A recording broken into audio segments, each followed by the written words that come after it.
네, 여러분 안녕하십니까? 기사친구의 대우쌤입니다. 자, 이번 시간 신기술 동향 6번째 시간이 되겠고요. 자, 이번 시간에 알려드릴 신기술 동향 용어는 2013년 2차 TTA 지정 용어로서 발표는 2013년 10월에 발표가 난 용어예요. 자, 여기 용어가 한 5, 60가지 정도 되는데, 자, 이 용어를 중점적으로 우리가 파악해 보면서 여러분 시험을 충분히 대비할 수 있었으면 좋겠습니다.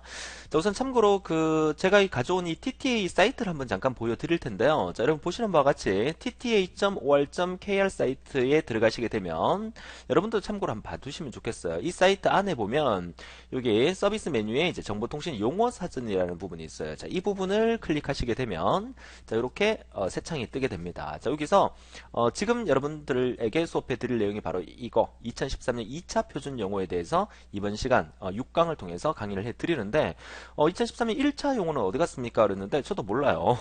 TTA에서 2013년 1차 표준 용어에 대해서는 발표하지 않았어요. 그래서 2차, 3차 이렇게 나와 있으니까 이번 시간을 통해서 6강을 통해서 2013년 2차 표준 용어 정리해 드리고 다음 시간 7강을 통해서 2013년 3차 표준 용어를 정리해 드리는데 2014년, 2015년 시험을 준비하시는 분들이 2013년 2차, 3차가 필요합니까? 라고 질문하는데 물론 필요합니다. 그렇죠? 그래서 2013년 2차 표준 용어가 2013년 10월 18일 날 발표가 났었고 또 2013년 3차 표준 용어는 2014년 2월 20일에 발표가 났기 때문에 이때의 용어가 여러분 시험 치는 신기술 용어가 될 것이고요. 혹시나 이제 여러분들이 만약에 2015년 시험을 대비하시는 분이 혹시 계시다 그러면 그 이전에 요 2014년도 뭐 표준 용어가 또 발표가 나겠죠. 자, 요런 발표가 나면 제가 또 8강, 9강에서 계속 찍어 드리도록 하겠습니다.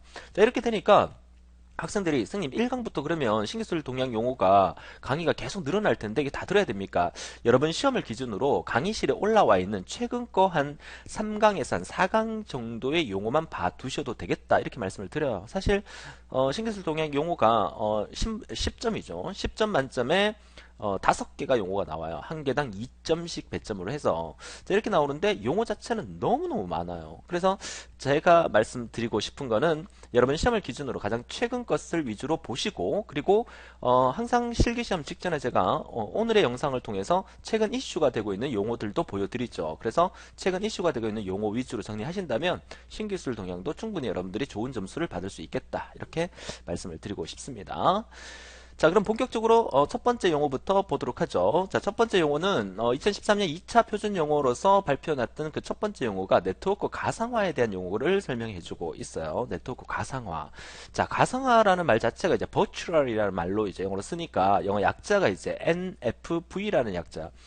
최근 들어서 시험 문제가 이렇게 이니셜에 이 약자를 묻는 문제의 형태가 많이 나오기 때문에 여러분들이 네트워크 기능 가상화라는 말 자체가 한글로서 시험에 나올 가망성은 없어 보이지만 네트워크 펑션 버추얼리제이션이라는 NFV라는 이런 용어가 나올 수 있어요. 그러니까 말 속의 의미는 그렇게 어렵지 않아요. 통신망 구성에 필요한 하드웨어를 소프트웨어화해서 서버단에서 구현하는 기술을 말하는 거고요. 세계 주요 통신사들이 사업자 통신망 장비의 기능들을 가상화하여 네트워크의 유연성을 높임으로써 하드웨어 장비를 줄일 수 있다는 특징을 갖고 있어요. 그러니까 결국은 뭐예요? 소프트웨어화 시켜서 만드는 어떤 기술 형태를 네트워크 가상화다 이렇게 얘기하죠. 원래 네트워크를 구성하려 그러면 많은 기계를 통해서 하드웨어적으로 구성해야 되지만 가상화가 이루어지면서 기계들이 필요가 없고 소프트웨어로 만들어서 가상화 형태의 네트워크를 기능을 만들 수 있다는 그런 의미로 이해를 하시면 되겠다라고 말씀을 드립니다. 자, 나머지 의미는 여러분들 읽어보시면 되겠고요. 자, 두 번째 용어가 이제 닐슨의 법칙인데 이런 법칙에 관련된 그 용어가 나오면 여러 가지 용어가 많은데 이제 사람 이름에 따라서 만든 법칙이죠. 우리가 여러분 들어보셨나 모르겠지만 이제 무어의 법칙 이런 말이 있어요. 그죠? 무어의 법칙. 자, 무어의 법칙이라고 하는 것은 어떤 의미를 나타내냐면 하드웨어와 소프트웨어의 이 개발 속도에 관련된 얘기를 하고 있는데 여러분 그 하드웨어 있죠, 하드웨어 컴퓨터. 그러니까 예를 들어서 뭐 이런 얘기를 예를 들면 되나 모르겠지만 예를 들어서 제가 한 10년 전에 또는 20년 전에 컴퓨터에 그때 당시에 최고 좋은 컴퓨터를 샀어요. 그때 가격이 얼마였냐? 200만 원이었어요. 200만 원. 그렇죠? 그럼 20년이 지난 지금 시점에서 지금 현재 시점에서 가장 좋은 컴퓨터를 사라. 그럼 한 200만 원 주면 제일 좋은 컴퓨터 살 수 있어요. 그죠? 가격의 차이가 없죠. 근데 이 발전된 속도, 그러니까 컴퓨터 이때 당시 200만 원짜리 컴퓨터와 지금 당시 200만 원짜리 컴퓨터인 그 속도가 엄청나게 2배, 3배, 4배 기하급수적으로 빨라졌다는 얘기죠. 자, 그런 형태로 우리가 모의 법칙이라는 얘기를 하고 있습니다. 그러면 이 닐슨의 법칙이라는 것도 이제 통신의 오늘날은 통신 시대이기 때문에 통신 속도를 나타내는 얘기를 하고 있죠. 통신 네트워크의 대역폭이 매년 50%, 10년 동안 약 57배가 증가한다는 이론이다. 그래서 이 컴퓨터라는 게 그렇습니다. 이게 자고 나면 바뀌고 자고 나면 바뀐다는 그런 의미가 들어가 있죠. 그러니까 오늘날은 통신 시대이기 때문에 통신의 속도 역시나 매년 50%씩 그 속도가 증가함으로써 지난 10년 동안 약 57배가 증가했다는 것을 나타내는 이론을 만든 사람이 이제 닐슨이고, 그래서 닐슨의 법칙이라고 부른다는 겁니다. 그래서 최근 들어면 우리나라 그 통신 3사가 뭐 SK, KT, 그 LG, U+, 이 세 개의 3사가 서로 자기네들이 뭐 광대역이 좋다, 뭐 광대역이다, 빠르다 하면서 엄청나게 홍보를 하고 있죠. 그러니까 이런 것들이 이제 속도와의 전쟁이 벌어지고 있는 시점에 왔다, 이렇게 보시면 되겠죠. 그래서 뭐 1번에 나와 있는 이제 네트워크 가상화라든지 뭐 닐슨의 법칙이 우리 시험에 나올 만한 가능성은 없어 보입니다만은 이런 흐름이라는 거를 같이 알아두면서 이제 재밌게 한번 읽어봐 보시면 되겠다라고 말씀을 드리고요. 자, 첫 번째 페이지에서 시험에 나올 만한 가능성이 있는 것은 이 3번이죠. 이게 만물 인터넷이라는 거. 이거, 제가 오늘의 영상에서 한번 소개해 드렸던 부분이긴 한데요. 자, 만물 인터넷이라 그래서, 인터넷 오브 에브리띵이에요. 제가 오늘의 영상에서 소개해 드릴 때는, IoT라 그래서 인터넷 오브 띵스라 그래서 사물 인터넷에 대해서 한번 설명을 드렸는데, 여기서 말하는 것은 이제 에브리띵이니까 만물 인터넷이라는 거죠. 그래서 IoE라는 용어. 그래서 IoT라는 용어도 알아두셔야 되겠고, IoE라는 용어도 알아두세요. IoT의 약자는 뭐다? 인터넷 오브 띵스. 우리말로 하면 사물 인터넷이에요. 사물 인터넷. 그러니까 인터넷으로 뭐든지 할 수 있다는 그런 의미가 포함되어 있고, 만물 인터넷이라는 것은 거기서 한 단계 더 발전해서 에브리띵이니까 만물, 엄청나게 많은 사물을 갖고 또 인터넷을 할 수 있다, 이런 의미가 되겠죠. 자, 그래서 LOT라는 이 인터넷 오브 띵스라는 사물 인터넷이 진화해서 만물이 인터넷에 연결되는 미래의 인터넷을 나타내는 거다. 뭐 쉽게 말해서 냉장고도 인터넷으로 연결되고, 그렇죠? 뭐 TV는 당연히 우리가 인터넷 연결됐죠. 그럼 냉장고가 인터넷이 연결될 필요가 있습니까, 선생님?라고 물어주는데요.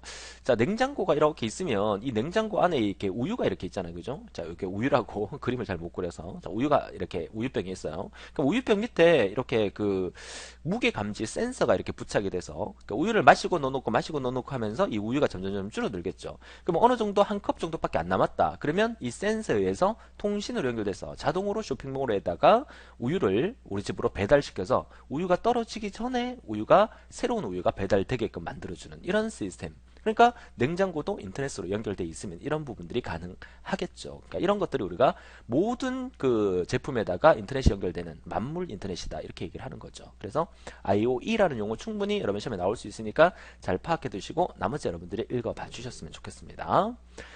자, 세 번째 용어였고요. 이어서 네 번째 용어, 사물웹이라는 것도 나오죠. 그러니까 웹 오브 띵스라고 하는데 WOT라는 용어를 씁니다. 이것도 이제 시험에 나올 가능성이 있죠. 자, 모든 사물이 웹으로 연결되는 환경이다. 자, 사물 웹은 모든 사물이 인터넷으로 연결되는 사물 인터넷의 IoT에서 유래한 용어로서 스마트 사회를 만드는 핵심 기술이 된다는 게 바로 웹 오브 띵스라는 WOT라는 거. 그래서 스마트 사회는 사람과 사물은 물론 사물과 사물 간에도 소통을 하면서 지능화된 서비스를 제공하는 환경을 말한다. 결국 이제 사물과 사물 간이 인터넷으로 연결된다는 의미는 웹을 통해서 연결되어서 사물과 사물 간에 소통을 하겠다. 이런 의미의 용어가 바로 사물 웹에 대한 웹 오브 띵스라는 거 같이 기억해 두시면 되겠네요. 자, 그래서 여러분들이 연결지어서 알아두셔야 될 것은 IoT라는 용어, 그죠? 또 IoE라는 용어, 그리고 WOT라는 용어. 비슷한 용어니까 헷갈리지 않도록 참고해서 알아두셨으면 좋겠네요. 자, 5번 용어는 이제 스마트 사회 간접 자본이라는 용어인데, 이제 스마트 소셜 오버헤드 캐피탈의 약자가 되겠네요. SSOC라는 약자를 쓰고요. 자, 방송, 정보통신, 인프라와 또 스마트 그리드로 대표되는 지능형 전력, 그리고 에너지망, 그리고 스마트 자동차와 또 지능형 교통체계 이런 것도 ITS도 알아두세요. ITS의 I의 약자가 인텔리전트의 약자가 되겠죠. 그래서 지능형 교통체계 이런 거 같은 도시나 국가 전체의 스마트 네트워크의 기반 시설을 나타내는 용어가 스마트 사회 간접 자본이라는 용어로서 SSOC라는 용어를 쓰고 있습니다. 자, 이어서 6번 용어는 정보 복지에 관련된 얘기인데 말 그대로만 보시면 되겠어요. 자, Information Wellness라는 약자로서 자, 보편적 서비스 개념을 확대 적용하여 세대 간 정보 격차 그리고 매체 차이를 의한 양극화를 해소해서 자, 정보통신 복지 수준 자체를 높이는 정부의 어떤 정책을 우리가 정보 복지라고 합니다. 자, 영어로서 이렇게 표현한다는 것만 봐두시면 되겠어요. 시험에 나올 가망성은 없어 보입니다. 자, 지금 보고 계시는 이 그 신기술 동향 그 TTA에서 지정했던 이 용어가 쭉 나오고 있지만 사실 IT와 조금 관계가 좀 먼 용어도 좀 있어요. 그러니까 제가 얘기한 용어 위주로만 봐두시면 되겠다라고 생각을 하시면 되겠어요. 자, 7번 용어는 이제 홈 에너지 관리 시스템이라 그래서 이제 홈 에너지 매니지먼트 시스템에 자, 이렇게 이제 이니셜이 나와 있는 것 같은 경우에는 눈여겨 봐두실 필요가 있어요. 왜냐하면 시험에 나왔는데 의미는 알겠어. 그러니까 주택의 어떤 전력, 가스, 온수 등 에너지 소비원인 조명, 가전기기 등을 정보통신 기술로 네트워크하고 자동 제어하는 시스템이다. 이걸 뭘 하느냐? 그래서 답이 만약에 이렇게 홈 에너지 관리 시스템이다 이렇게 나와 있으면 우리가 사실 쉽게 찾을 수가 있겠는데 답이 만약에 이렇게 이니셜로 약자로 이렇게 나와 있으면 사실 찾기가 힘들어요. 그러니까 한번 눈으로 봐둔 거하고 그렇지 않은 거하고는 차이가 있기 때문에 HEMS의 약자가 홈 에너지 매니지먼트 시스템이다. 한번 눈으로 봐뒀기 때문에 이와 같은 문제가 나왔을 때 여러분들이 약자를 쉽게 찾을 수 있지 않겠나. 굳이 외우지 않아도 눈도장을 찍어 놓게 되면 시험지에서 문제를 보는 순간 생각이 날 수가 있어요. 그렇기 때문에 한번 봐두시면 되겠다라고 말씀을 드립니다. 자, 이어서 이제 8번, 9번은 이제 디지털 액자, 뭐 디지털 탁자, 요거는 이제 주위에서 우리가 또 많이 볼 수도 있어요, 사실. 자, 그런데 이제 디지털 액자라고 해서 이제 디지털 프레임 요런 것들은 원하는 이미지들을 파일 형식으로 저장해서 지속적으로 보여주는 디스플레이 장치로서 벽에다가 이제 우리가 액자 같은 거 걸어놓게 되면 우리가 하나의 어떤 사진 또는 뭐 그림만 계속 볼 수밖에 없는데 디지털화 시켜버리면 내가 기분에 따라서 이런 것들을 전환해서 볼 수 있는 그런 형태가 되겠죠.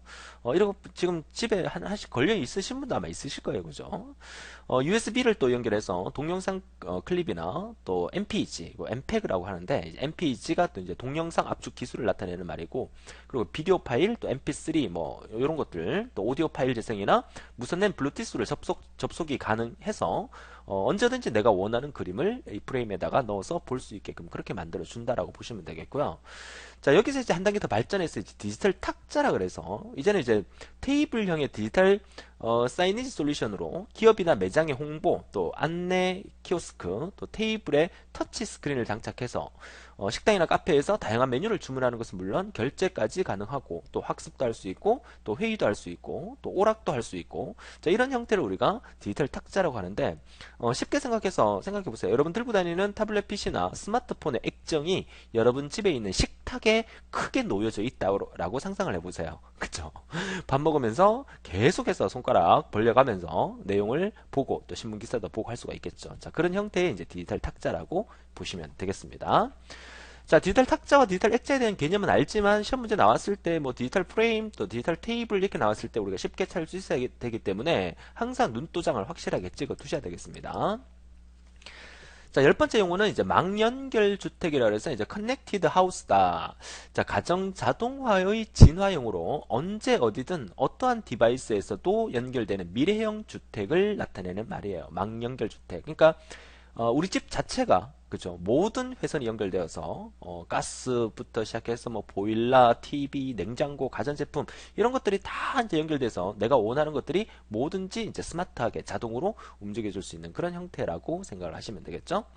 자, 망연결 주택이라는 거 알아두시면 되겠고요. 자, 메타미러 이건 따로 하나 별표해 둘게요. 자, 메타미러라는 것은 시청 중인 TV 프로그램과 연관된 정보를 스마트폰 또 태블릿 PC 등 개인 단말을 연동해서 실시간으로 보여주는 애플리케이션이다 라는 얘기입니다. 자, 집에서요. 여러분 TV를 이렇게 보시잖아요. 뭐 드라마를 보시거나 또는 뭐 개그 프로를 보시거나 이렇게 보시면서 여러분 손에 뭐 있습니까? 스마트폰 들고 계시죠. 스마트폰으로 여러 가지 정보를 찾아보면서 또 TV도 보고 하여튼 요즘 사람들 다 멀티플레이어가 된 것 같아요. 그죠? 그러니까 여기서 말하는 이 메타미러라는 용어 자체가 뭡니까?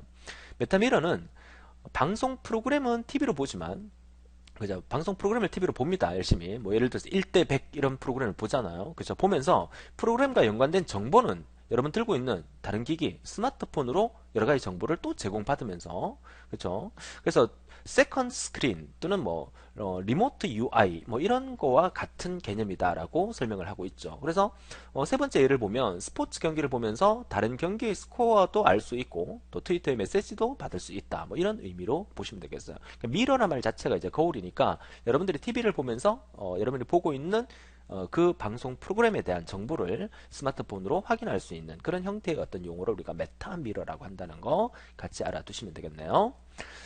자, 12번 이거는 이제 현실화되면 상당히 이제 좋아질 건데요. 자, 제로 에너지 빌딩이라 해서 그러니까 월드 가든이라고 합니다. 자, 건물이 소비하는 에너지와 건물 내에서 재생 에너지 발전량을 합산해서 에너지 소비량이 최종적으로 제로가 되는 건축물이다.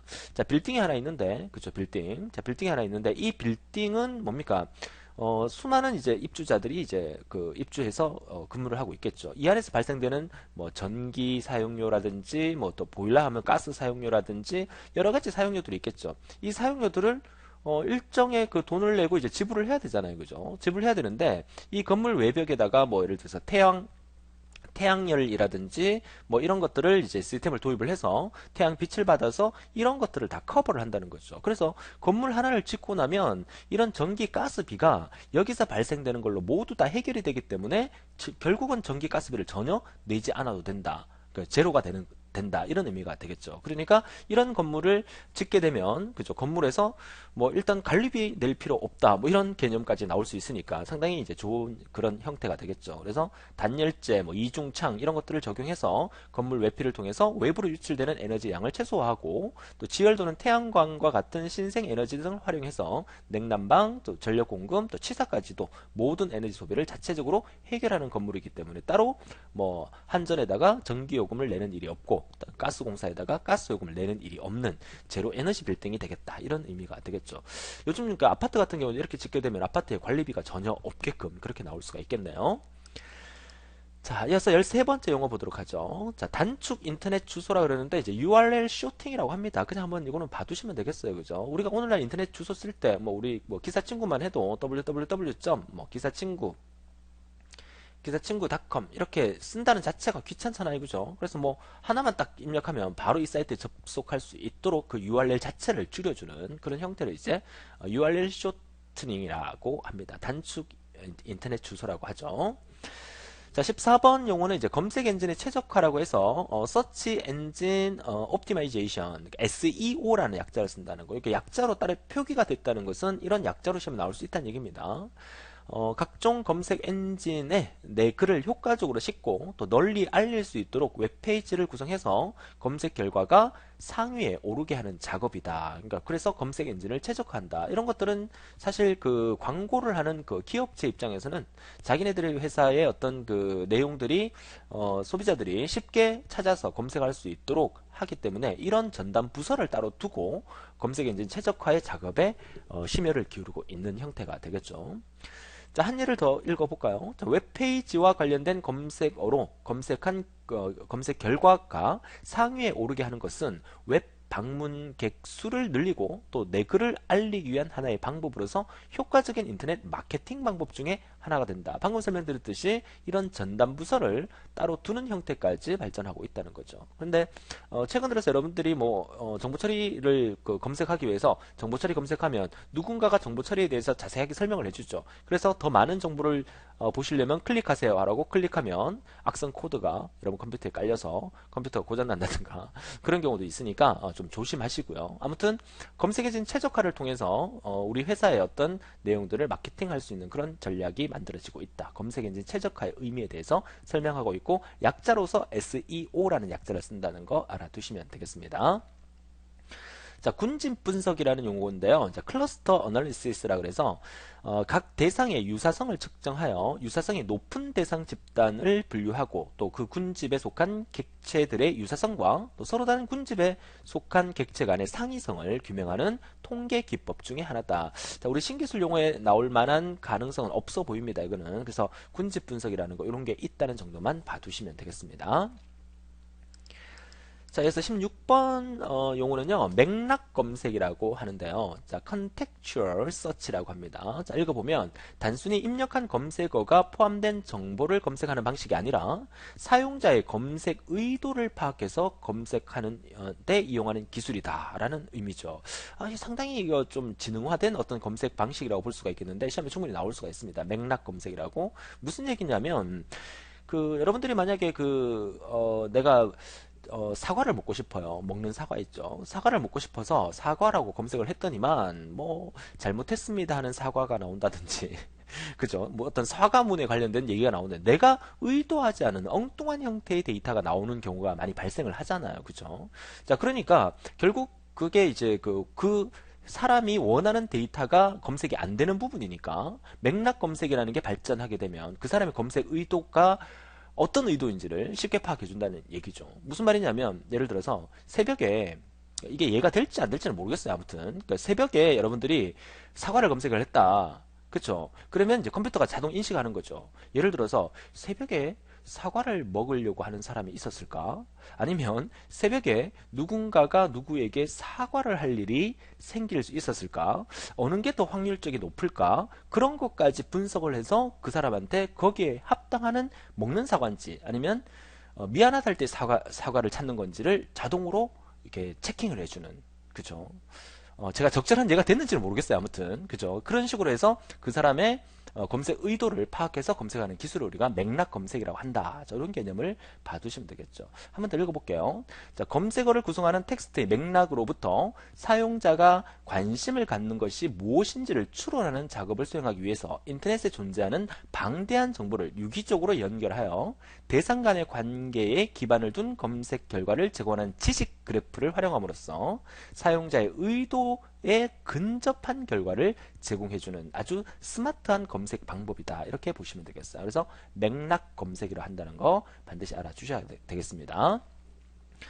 자, 17번은 이제 전문 수직 포털에서 버티컬 포탈이라고 합니다. 포탈. 그래서 특정 카테고리에 지속적인 관심이 있는 누리꾼들을 대상으로 보다 전문화된 정보를 제공하는 웹사이트, 전문 포탈 혹은 포탈이라고 한다. 우리가 보통 이제 포탈 검색 엔진 그러면 여러분이 잘 알고 있는 네이버나 뭐 다음이나 네이트 이런 사이트가 이제 포털 사이트라고 우리가 보통 얘기를 하는데요. 여기서 말하는 이제 전문 수직 포털이라는 것은 특정 카테고리에 지속적인 관심이 있는 누리꾼을 대상이니까 나는 뭐 의료 쪽에 관심이 있다. 나는 또 IT 쪽에 관심이 있다. 그런 사람들한테 거기에 관련된 정보만 제공해주는 그런 형태의 포털이라고 보시면 되겠죠. 그래서 카테고리별로 수직적으로 계열화해서 그 정보를 고객에게 전달해 줄 수 있다. 이런 의미로 보시면 되겠고요. 자, 18번 용어는 이제 수직 플랫폼이라고 해서 자, 기존 플랫폼에 없는 새로운 방식의 영역 확장을 추구하는 플랫폼이다. 자, 예를 들어서 자, 소셜 네트워크 서비스, 커머스, 미디어, 컨텐츠, 클라우드, 빅데이터 등 주요 영역에서 그 틈새를 찾아내서 새로운 룰과 서비스를 도입하여 특정 분야에 관심이 있는 사람들을 대상으로 사진, 뉴스, 패션 등 세부 분야별로 서비스를 제공하는 플랫폼을 총칭하는 것을 우리가 수직 플랫폼이라고 한다. 그러니까 결국 17번과 18번은 거의 비슷한 말이에요. 그죠? 근데 이거는 그 형태를 나타내는 플랫폼을 나타내는 말이고 17번은 그런 것들을 검색해주는 포털 사이트를 의미하는 거다. 이렇게 차이를 두고 보시면 되겠죠. 자, 오늘날 그 인터넷이나 이런 것들이 발전하면서 이런 것들이 계속 개발되게 되면 진짜로 나중에는 지능화된 컴퓨터가 나와서 그쵸? 내가 생각하는 것조차도 파악을 해서 내 생각을 그대로 찾아주는 그런 형태의 시대가 앞으로 오게 될 건데 과연 그런 시대가 오면 우리 인간에게 좋은 것인지 나쁜 것인지는 알 수 없겠지만 아무튼 과학은 계속해서 발전하고 있다는 걸 보여주고 있네요. 자, 19번 용어는 시험에 나올 가망성이 있어서 제가 노란색으로 표시했는데 딥웹이라고 합니다. 자, 일반 검색 엔진으로는 검색되지 않거나 유료 데이터 뱅크에 있는 콘텐츠의 인터넷 환경이다. 그래서 일반 우리가 사용하는 무료로 사용하는 네이버나 다음에서는 검색이 안 돼요. 그렇죠? 근데 아주 중요한 어떤 정보이기 때문에 유료 데이터 뱅크. 그래서 돈을 내고 가입을 해서 사용하는 그 사이트에서 그 콘텐츠를 볼 수 있는 그런 인터넷 환경을 우리가 딥웹이라고 합니다. 그래서 보이지 않는 웹, 인비저블 웹 또는 심층 웹이라고도 하고요. 일반 검색 사이트로 검색이 가능한 웹인 표면 웹과는 반대적인 용어이다. 자, 이 용어를 통해서 우리가 지금 벌써 세 가지 용어를 파악을 했죠. 그래서 보이지 않는 웹을 딥 웹이라고 하는데 다른 말로 인비저블 웹이라고 하는데 이와 반대의 개념은 우리가 지금 보통 사용하고 있는 네이버나 다음의 검색 엔진은 표면 웹이라고 서페이스 웹이라고 한다는 거겠죠. 자, 정리가 되십니까? 그래서 일반 검색 사이트로 검색할 수 없는 각국 정부 부처나 기업의 비밀 자료와 연구소 등의 기밀 자료 등을 우리가 딥웹이라고 표현을 한다는 거. 요거 딥웹 시험에 나올 가망성이 있어 보이니까 잘 정리해 두시기 바라요. 자, 20번 용어는 썬풀이라고 합니다. 썬풀. 이렇게 썬풀이라고 이렇게 쓰는데 원래는 이제 약자가 이제 풀 오브 선샤인의 약자입니다. 자, 착한 인터넷 댓글을 함축한 낱말이에요. 그래서 영문은 이제 햇살 가득한이라는 뜻으로 요걸 이제 줄여서 썬풀이라고 합니다. 그래서 따뜻한 인터넷 세상을 만들자는 뜻이고요. 인터넷의 익명성에 기댄 악성 댓글이 난무하는 현실을 그죠 정화하자는 취지로 만들어진 민간단체에서 썬풀운동본부도 만들어졌다고 하네요. 그래서 착한 인터넷 댓글을 우리가 썬풀이라고 합니다. 자, 21번 용어는 소셜 검색이라고 하는데요. 자, 영어로는 이제 peering agreement라고 하고요. 자, 소셜 네트워크 서비스상의 컨텐츠처럼 자, 이용자들이 이전에 만들어 놓은 데이터베이스에서 컨텐츠를 검색하는 서비스다. 자, 무슨 의미인지 아시겠습니까? 그러니까 여러분들이 이제 SNS를 통해서 여러 가지 어떤 여러분이 알고 있는 어떤 지식들을 여러분의 SNS에 올려놨다면 이게 시간이 지나면서 많이 이제 축적이 되겠죠. 그러니까 축적이 된다는 얘기는 DB화 되었다, 데이터베이스화 되었다는 얘기죠. 그래서 이런 것들을 나중에 모아서 하나의 어떤 검색에 대한 어떤 컨텐츠로 활용이 되면서 SNS에 모아진 어떤 정보를 가지고 많은 사용자들이 자기가 궁금한 사항을 검색해낼 수 있다. 뭐 이런 형태의 의미가 소셜 검색이라고 보시면 되겠어요. 그래서 개인화된 검색의 일종으로 소셜 네트워크 서비스 상에서 이미 형성된 이용자의 프로필과 또 네트워크 정보를 활용해서 검색 의도에 근접하도록 검색 결과를 고도화시키는 기술을 우리가 소셜 검색이라고 합니다. 자, 참고로 알아두시면 되겠네요. 자, 이어서 22번 용어 보도록 하죠. 자, 역시 소셜 네트워크에 관련된 얘기가 계속 나오는데요. 자, 소셜 네트워크 분석이라 그럽니다. 자, 소셜 네트워크 어널리시스. 자, 수학의 그래프 이론에 따라서 연결 구조와 연결 강도 등을 바탕으로 사용자의 어떤 영향력을 측정하는 기법을 소셜 네트워크 분석이라고 합니다. 그래서 요즘 SNS 사회이기 때문에 그 소셜 네트워크에 많은 사람들이 가입을 해서 사용을 하고 있기 때문에 거기에서 발생된 어떤 여러 가지 정보와 데이터들을 어떻게 하면 또 좀 더 좋은 방법으로 이용할 수 있을까, 이런 것들이 연구되면서 이런 용어들이 등장을 하게 되는 거겠죠. 23번 용어도 마찬가지예요. 소셜 데이트, 그죠? 과거 같으면 상상도 못했을 일인데, 자, 소셜 네트워크 서비스에 기초한 온라인 연애의 진화한 서비스로서 SNS에 기반하여 프로필과 또 공감, 호감도를 평가를 통해서 자, 미혼인 이성에 대한 어떤 정보를 보여주고 또 쪽지를 주고받는 간단한 서비스로부터 또 궁합이 잘 맞는지 안 맞는지까지 고려해서 연결해주는 것이 다양하게 사용되고 있다. 이런 의미로 보시면 되겠어요. 자, 소셜 데이터였고요. 자, 24번에 소셜 마이닝, 요거는 별표 하나 해두시고요. 시험에 나올 가망성이 있다고 제가 노란색으로 표시를 했습니다. 자, 소셜 마이닝이고요. 자, 소셜 미디어에 올라오는 글과 또 사용자를 분석해서 소비자의 성향과 패턴 등을 분석하는 기법이다. 자, 의미 아시겠죠? 자, 소셜 네트워크에 올라오는 여러 가지 글과 또 사용자를 분석해서 소비자의 어떤 성향, 패턴 이런 것들을 분석을 해서 그 사람에 딱 맞는 어떤 마케팅 전략을 세우는 그런 형태를 의미하면 되겠죠. 그래서 분석 결과는 판매 및 홍보에 주로 이용하고 또 여론 변화나 또 사회적 흐름이나 어떤 트렌드를 파악하기도 함으로써 소비자의 어떤 그 입맛에 맞는 그런 홍보나 광고를 할 수 있는 일종의 데이터다. 이렇게 보시면 되겠어요. 소셜 마이닝이라고 합니다.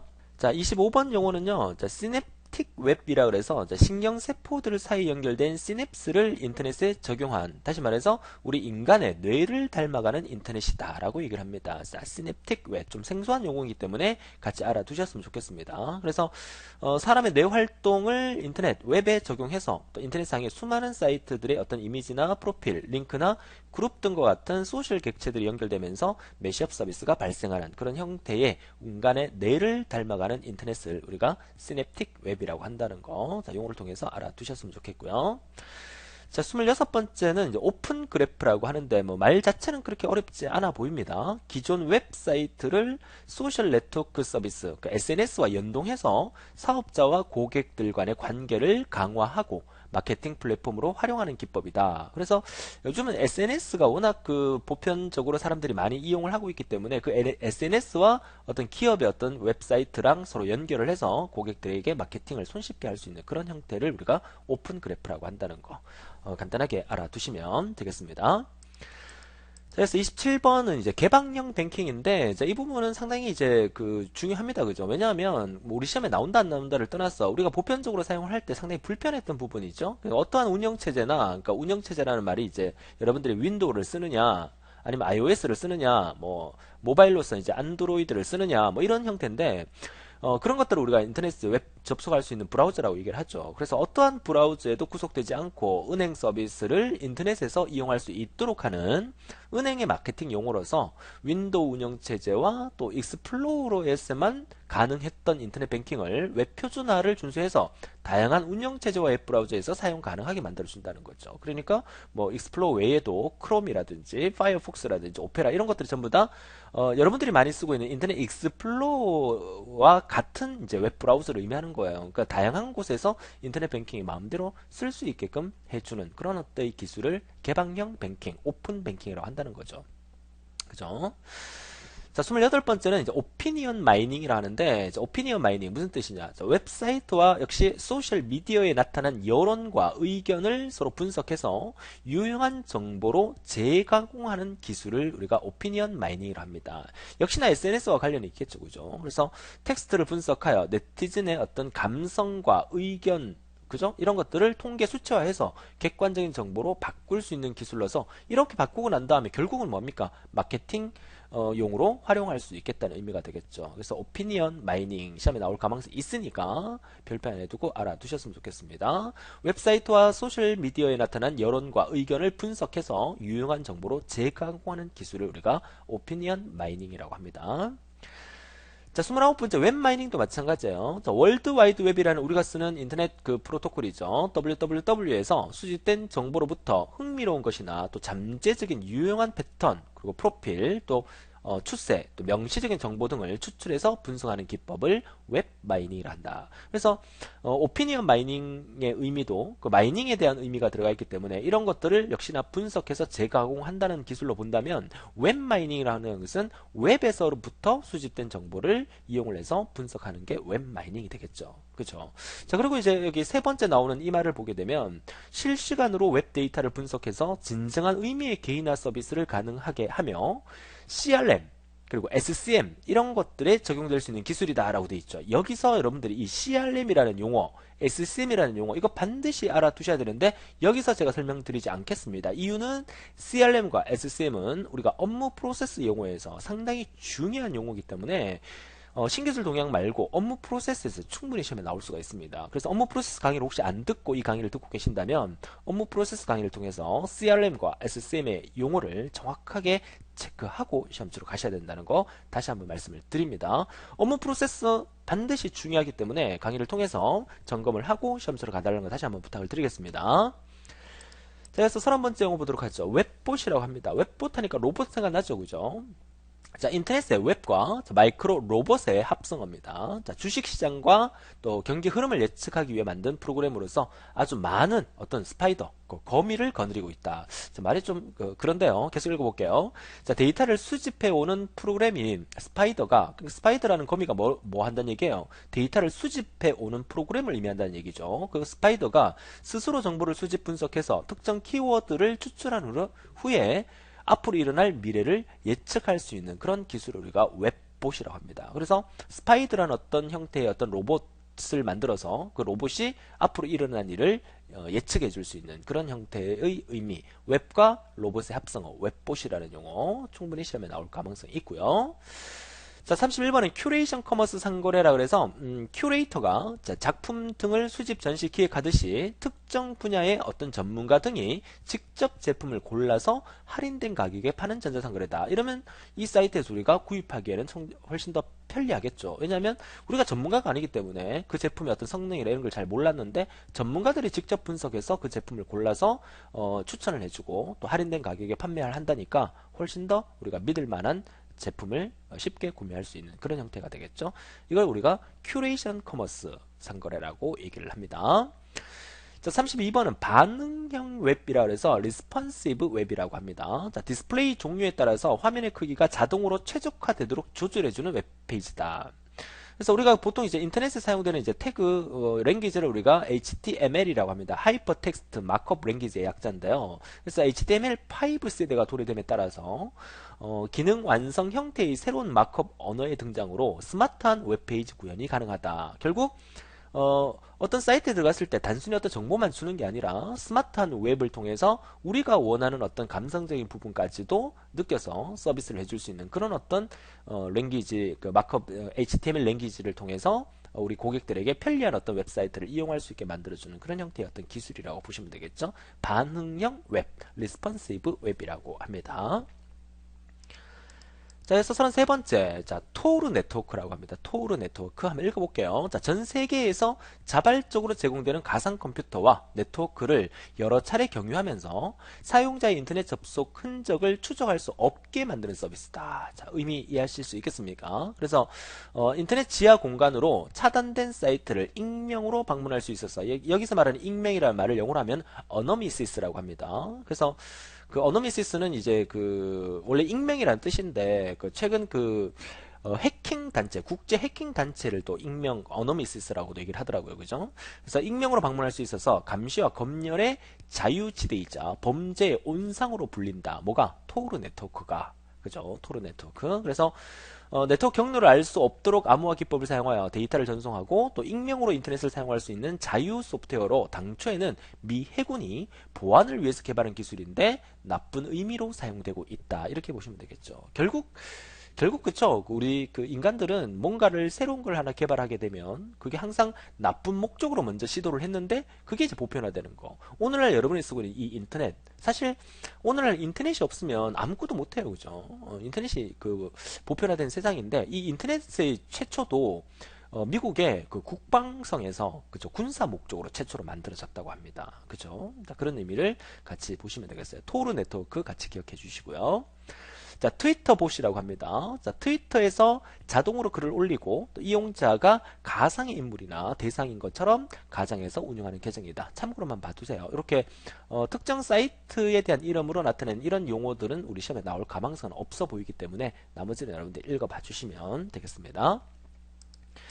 자, 마지막 페이지가 되겠네요. 자, 35번째 프록시 프로그램이라고 합니다. 자, 인터넷 사용을 정상적인 경로를 이용하지 않고 자, 특정한 서버를 이용해서 우회하여 목적지에 이를 수 있도록 프록시 서버와 연결해주는 프로그램입니다. 주로 해커들이 많이 사용하는 방법이겠죠. 그래서 익명성에 중점을 둔 프로그램으로 자신의 이름, 또 주민번호, 주거지, 사진, 친구 목록, 뭐 여러가지 이런 것들을 휴대번호 같은 거 이런 것들 개인정보 유출을 방지할 수 있게 해주는 프로그램을 우리가 프록시 프로그램이라고 합니다. 그래서 정상적으로 이제 경로를 이용하지 않고 특정 서버를 이용해서 우회하여 목적지에 이룰 수 있도록 해주는 형태이기 때문에 나쁜 의미로 사용될 수도 있지만 결국은 이제 좋은 의미로 따진다 그러면 우리 개인정보 유출을 또 방지할 수 있는 하나의 방법이 될 수도 있다. 이런 프로그램을 우리가 프록시 프로그램이다 라고 얘기를 하죠. 자, 36번 지니. 요거는 우리 시험에 충분히 나올 수 있는 용어고요. 자, 약자가 GENI의 약자이기 때문에 지니라고 부릅니다. 자, 글로벌 Environment for Network Innovation의 약자가 되겠죠. 미국 국립과학재단인 NSF가 주관하는 기초과학연구로 미래 인터넷을 대표하는 프로젝트를 의미하는 거고요. 그래서 미래 인터넷 탐구를 위한 네트워크 과학과 또 엔지니어링 기술을 선도하는 하나의 거대한 가상연구소 체계를 갖는 것을 우리가 진이라고 합니다. 자, 계속 읽어볼게요. 시험 나올 가망성이 있으니까. 자, 글로벌 네트워크의 지각 변동을 만드는 방법을 알아내고 또 사회에 적용하여 사회 혁신과 변혁을 창출하기 위해 1년 단위로 뭐 디자인, 설계, 구현, 테스트 이 4단계를 계속해서 반복해서 거치면서 진행되는 나선형 주기. 우리 필기 때 이런 거 많이 배웠을 겁니다. 그죠? 기억나실 거예요. 나선형 주기를 반영하여 상황에 따라서 연구 방향을 바꿀 수 있는 유연성이 보장되는 이런 형태를 갖고 있는 가상연구소 체계를 우리가 진이라고 부른다는 거. 글로벌 인바이러먼트 포 네트워크 이노베이션의 약자로서 진이 반드시 기억해 주셨으면 좋겠네요. 자, 좋습니다. 자, 이렇게 해서 우리가 이번 시간에 공부한 내용이 이제 신기술동의 6강을 통해서 2013년 2차에 발표 났던 TTA 용어, 그러니까 발표 일자는 이제 2013년 10월에 발표가 났던 거예요. 자, 거기에 관련된 용어에 대해서 설명을 드렸고, 이제 다음 시간에 이어서 7강을 통해서 2013년 3차 TTA 용어는 2014년 2월에 TTA에서 발표가 난 용어예요. 이 용어를 가지고 다음 시간에 또 설명을 드리도록 하겠습니다. 자, 부담 갖지 마시고요. 신기술 동향 관련된 용어는 그냥 재미있게 이런 것들이 있구나라는 개념을 정리하면서 보시면 편안한 마음으로 보시면 돼요. 그래서 알고리즘 데이터베이스 때문에 스트레스 받았던 것을 신기술 동향을 편안하게 들으면서 스트레스를 좀 푸는 시간으로 만들어 주셨으면 좋겠다는 거 다시 한번 말씀을 드리고요. 오늘도 즐거운 하루 되시고 다음 시간에 뵙겠습니다. 수고하셨습니다.